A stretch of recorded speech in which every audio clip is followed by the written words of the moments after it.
बांग्लादेश में तख्ता पलट के बाद हिंदुओं पर हमले की खबर के बाद आशंका थी कि वो दूसरा पाकिस्तान बन जाएगा। अब यूनुस सरकार में बढ़ते कट्टरपंथ से यह साबित भी हो रहा है। बांग्लादेश में अब संविधान में से सेक्युलरिज्म शब्द हटाने की बात हो रही है। दावा है कि जब 90% मुसलमान हैं तो फिर सेक्युलरिज्म की जरूरत ही क्या है। क्या भविष्य में भारत के कुछ हिस्सों से भी ऐसी डिमांड आने की आशंका है?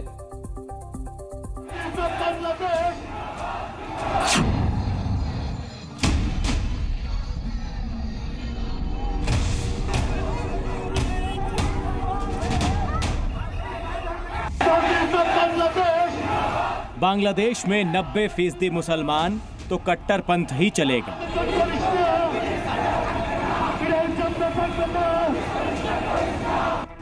ढाका की कट्टरपंथी सरकार ने वहां की अदालत में जो बताया, उससे बांग्लादेश भी पाकिस्तान के बराबर में पहुंच गया है।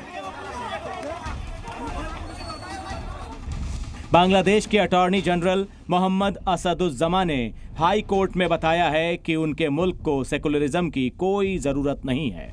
सेकुलरिज्म के साथ बांग्लादेश के संविधान से बंगाली राष्ट्रवाद हटाने की बात हो रही है। 2011 में तत्कालीन शेख हसीना सरकार ने बांग्लादेश को सेकुलर देश घोषित किया था। यानी बांग्लादेश अब 100% कट्टरपंथी मुस्लिम राष्ट्र बन सकता है, और अक्सर ऐसा उन्हीं देशों में होता है जहां मुस्लिम आबादी 50 से 60% के लेवल को पार कर जाती है। असदुज्जमा ने जो बयान दिया है वो बयान काबिल तरदीद और लायक मजम्मत है और उसकी निंदा की जाती है। सेकुलरिज्म का जो शब्द है वो अपने आप में बड़ा एक ताकतवर शब्द है, और इसी बुनियाद पर भारत में मुसलमानों को तमाम धार्मिक स्वतंत्रता, आज़ादी इसी शब्द के जरिए हासिल है। कुल मिलाकर भारत के पड़ोस में यह चौथा मौका है जब किसी देश में इस्लामिक क्रांति के नाम पर दूसरे धर्मों का सफाया करने की तैयारी की जा रही है। बांग्लादेश से पहले पाकिस्तान में कट्टरपंथियों ने दूसरे धर्म का नामो निशान मिटा दिया। पाकिस्तानी संविधान के मुताबिक वहां पीएम या राष्ट्रपति वही बन सकता है जो मुसलमान हो। 1979 में ईरान में इस्लामिक क्रांति के बाद सेकुलरिज्म खत्म कर दिया गया।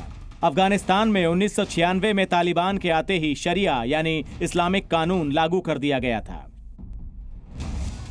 हालांकि बांग्लादेश में यह दावा किया जा रहा है कि संविधान में बदलाव के बाद भी हिंदुओं को अपने धर्म का पालन करने की छूट होगी, लेकिन पिछले कुछ दिनों में इस्कॉन और हिंदुओं के खिलाफ चल रही मुहिम कट्टरपंथ बढ़ने के सबूत दे रही है।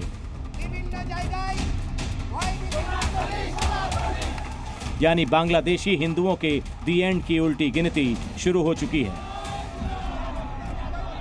इस्लाम की तारीख पढ़ना चाहिए और उनको जानकारी हासिल करना चाहिए कि इस्लामी हुकूमत में सरबराह का यानी प्रधानमंत्री का या जो जिम्मेदार शख्सियत होती है उसकी क्या क्या जिम्मेदारियां होती थी और किस उसूल और ज़ाब्ते से उसको कंट्री चलाना होता था। बांग्लादेश के एग्जाम्पल को लेकर भारत में भी आशंका जताई जा रही है। देश में भी उन इलाकों में जहां मुस्लिम आबादी बढ़ी है वहां दूसरे धर्मों के लोगों की मुश्किलें बढ़ने लगी हैं। उत्तर प्रदेश, झारखंड, बिहार, कर्नाटक समेत देश के कई राज्यों में जिन इलाकों में मुस्लिम आबादी हिंदुओं के बराबर या उसके आसपास हुई, वहां हिंदू त्योहारों पर पत्थरबाजी और हमले की खबरें आईं। जम्मू कश्मीर में मुस्लिम आबादी बढ़ी तो कश्मीरी पंडितों को वहां से भागने के लिए मजबूर किया गया। झारखंड में कुछ गांवों में मुस्लिम आबादी बढ़ी तो स्कूलों की छुट्टी रविवार के बदले शुक्रवार को होने लगी। हाल में ही एक रिसर्च के आंकड़ों से पता चला है कि 2051 तक मुंबई में हिंदू आबादी घटकर सिर्फ 54% रह जाएगी, क्योंकि वहां बांग्लादेशी और रोहिंग्या मुस्लिमों की संख्या बढ़ रही है, जिन्हें कुछ राजनीतिक दल वोट बैंक की तरह इस्तेमाल भी कर रहे हैं।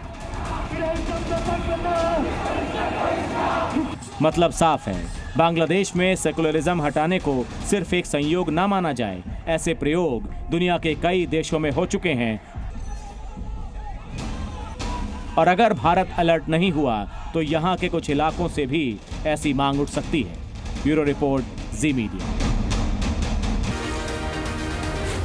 जी न्यूज़।